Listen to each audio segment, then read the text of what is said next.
Hari ini, saudaraku, kita akan melihat disiplin di dalam berdoa. Jadi dalam berdoa juga harus ada disiplin. Dalam berdoa juga harus ada disiplin, saudaraku. Tanpa ada disiplin doa, kita tidak akan menang berdoa. Saudara, berdoa itu sangat penting. Walaupun setan berusaha mengatakan kepada kita bahwasanya doa itu tidak penting. Yang penting yaitu kerja, dia katakan. Yang penting berbuat. Jangan berdoa, tapi jangan berdoa. Tetapi seturut dengan firman Tuhan, berdoa itu sangatlah pentingnya. Minggu yang lalu kita dengarkan pentingnya doa itu. Ada beberapa contoh pada waktu itu. Contoh yang pertama yaitu mengenai bangsa Israel berperang dengan bangsa Amalek. Lalu Musa menyuruh Joshua berperang. Joshua berperang di bawah, tetapi Musa naik ke atas gunung. Firman Tuhan berkata, sepanjang tangan Musa diangkat ke atas, berdoa kepada Tuhan, maka menanglah Israel. Tetapi ketika tangan Musa menjadi penat dan tangan Musa turun, maka kalahlah Israel. Jadi saudaraku, di sini nyata saudaraku bahwasanya peperangan itu ditentukan oleh doa Musa kepada Tuhan. Kemenangan kita anak-anak Tuhan ditentukan juga oleh doa kita. Sudah pasti saudaraku, Tuhan mengendaki bangsa pilihannya menang, bangsa Israel menang. Demikian juga sekarang ini sudah pasti Tuhan mau memberkati kita. Pasti Tuhan mau hidup kita ini berkemenangan dan berhasil. Tetapi kalau kita tidak berdoa, hal itu tidak mungkin terjadi, saudaraku. Akhirnya Harun dan Hur yang menyertai Musa di atas gunung itu mendapat akal. Dia suruh Musa duduk di atas batu. Lalu Harun dan Hur mengangkat tangannya ke atas. Firman Tuhan berkata, dengan demikian tangan Musa terangkat ke atas sampai matahari terbenam. Dan dengan demikian bangsa Amalek dikalahkan oleh orang Israel. Jadi peperangan itu dimenangkan oleh doa. Oleh doa. Walau Tuhan menghendaki bangsa Israel menang, tetapi kalau bangsa Israel tidak berdoa, maka kemenangan tidak jadi. Begitulah pentingnya berdoa. Jadi tanpa berdoa tidak ada kemenangan. Kalau saudara lihat perjalanan Bani Israel, saudaraku, mereka mulai memasuki tanah Kanaan. Sudah mengalahkan Jericho, sudah mengalahkan saudaraku Ai. Nah, mereka mau memasuki kota-kota lain. Dan kota-kota lain mulai ketakutan akan kedatangan bangsa Israel. Lalu ada satu kota, kerajaan yang dekat dengan mereka, orang-orang Gibeon. Lalu mereka menipu. Mereka membawa pakaian-pakaian yang sudah usang, roti-roti yang sudah berjamur. Lalu mereka datang menjumpai Joshua dan panglima-panglimanya. Dan mereka berkata, saudaraku, kami ini datang dari jauh, oleh sebab itu janganlah ganggu kami. Kami bukan penduduk negeri sini, dia katakan. Inilah dia roti kami yang kami bawa masih segar bugar.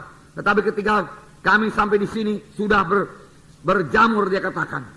Dan saudaraku, Israel lupa berdoa. Dalam Joshua pasal 9 dikatakan apa yang terjadi. Ayat 12 mulai saya bacakan. Inilah hasilnya kalau tidak berdoa, ditipu oleh setan, saudaraku. Oleh sebab itu kita perlu sekali berdoa. Joshua pasal 9 ayat 12. Inilah roti kami, masih panas ketika kami bawa sebagai bekal dari rumah. Pada hari kami berangkat dan berjalan mendapatkan kamu. Tetapi sekarang lihatlah, telah kering dan tinggal remah-remah belaka.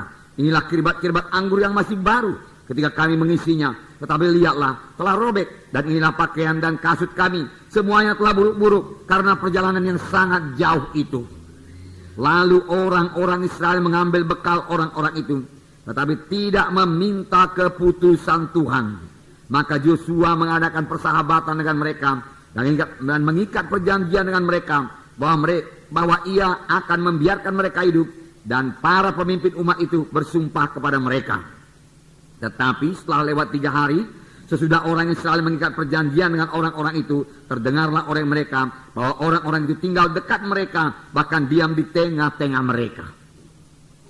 Hal yang perlu kita perhatikan di sini dikatakan dalam ayat 14. Lalu orang-orang Israel mengambil bekal orang-orang itu, tetapi tidak meminta keputusan Tuhan. Dengan kata lain, Israel lupa berdoa. Lalu mereka tertipu oleh orang Gibeon, karena mereka lupa berdoa. Saudaraku, ini juga terjadi bagi anak-anak Tuhan. Kapan anak-anak Tuhan lupa berdoa, mereka dengan mudah ditipu oleh setan. Saya percaya kalau kita membekali diri kita berdoa cukup pada pagi hari, di mana kita memperoleh persekutuan dengan Tuhan, saudaraku, dan mendengarkan suara Tuhan, menerima pimpinan Tuhan pada hari itu, maka hari itu kita tidak bisa ditipu oleh setan, bahkan tidak bisa ditipu oleh orang lain, saudaraku, karena Roh Kudus Maha Tahu akan menyertai kita, akan memberitahu kepada kita kapan ada orang yang mau berbuat jahat kepada kita, saudara. Tetapi Israel lupa berdoa. Biar ini pelajaran bagi setiap anak-anak Tuhan supaya jangan lupa berdoa. Berdoa itu penting sekali bagi setiap anak-anak Tuhan.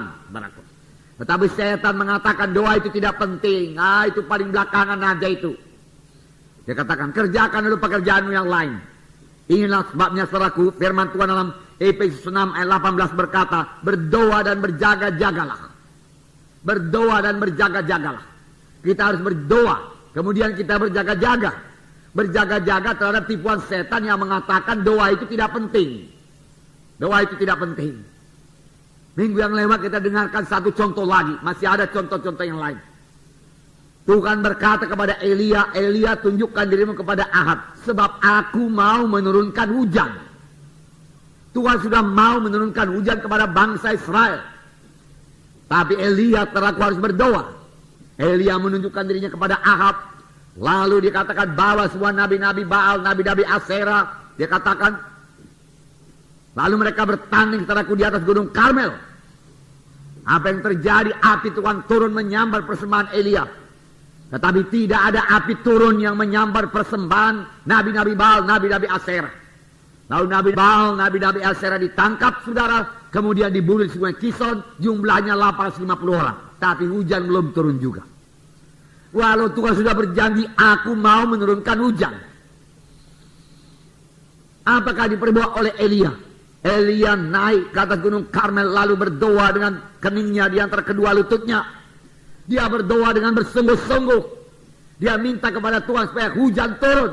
Dia harus berdoa sungguh-sungguh walaupun Tuhan sudah berjanji. Sekali berdoa belum ada apa-apa, namun dia tidak berhenti berdoa. Ini nanti akan kita lihat lagi apa yang terjadi sesudah berdoa. Walau jawaban belum kelihatan, saudaraku, tekun terus berdoa. Pegang terus janji Tuhan. Saudaraku, jangan mundur daripada pengakuan iman saudara setelah berdoa. Walau jawabannya belum kelihatan. Demikian kalau kita berdoa buat kesembuhan. Walau kesembuhan belum kelihatan, firman-Mu tidak berubah Tuhan. Aku pegang firman-Mu Tuhan, katakan. Elia berkata, engkau berkata turunkan hujan. Pasti engkau turunkan hujan. Dia menyuruh hambanya, lihatlah ke atas laut. Dia lihat saudaraku ke sebelah laut tidak ada apa-apa. Sama saja, keadaan tidak berubah. Kadang-kadang sudah berdoa, keadaan kelihatannya tidak berubah. Bahkan bertambah jelek. Tapi apakah kita berhenti berdoa? Tidak, saudaraku. Itu mengajak kita lebih tekun berdoa. Elia berdoa lebih tekun lagi sampai 7 kali dia berdoa. Pada kali yang ke-7 kelihatan awan sebesar tapak tangan. Lalu hambanya berkata ada awan sebesar tapak tangan, apakah gunanya itu? Tetapi Elia berkata udah cukup. Hai Ahab, naik keretamu dan kebut, dia katakan. Supaya jangan kau kena hujan. Kemudian hujan turun dengan lebatnya, saudaraku. Saudara, inilah pentingnya berdoa. Firman Tuhan berkata tidak ada padamu karena kamu tidak berdoa.